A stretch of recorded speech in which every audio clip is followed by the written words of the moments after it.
প্ৰেম কাৰ লগত কৰিছোঁ সেইটো ডাঙৰ কথা নহয়।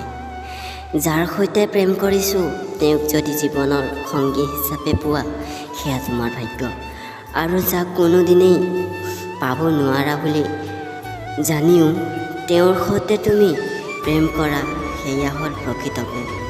কাৰণ প্ৰকৃত প্ৰেমত মিলনৰ কথা নাথাকে, কেৱল ইজনে আনজনৰ মনত জীয়াই থাকে। পৃথিৱীত এনে কোনো শক্তি নাই যিয়ে ভালপোৱাৰ মাজত হেঙা আনিব পাৰে। যি প্ৰেমে জীৱনক সৰ্বশক্তিমান কৰে তাক দুৰ্বলতা লৈ আহে মাত্ৰ খন্তেকৰ কিছু ভুল বুজাবুজিয়ে।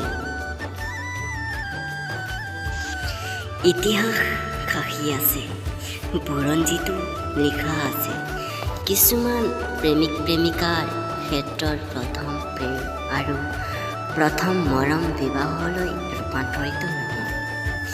বিবাহলৈ ৰূপান্তৰিত নহ'লেও প্ৰথম প্ৰেম আৰু প্ৰথম মৰম সেই বিশেষ প্ৰেমিক প্ৰেমিকাৰ মন হৃদয়ৰ কোনোবা এটা চেকুৰিত থিতাপি লৈ কোনো দিনে কোনো কালেই পাহৰিব নোৱাৰাৰ সুমধুৰ স্মৃতি হৈ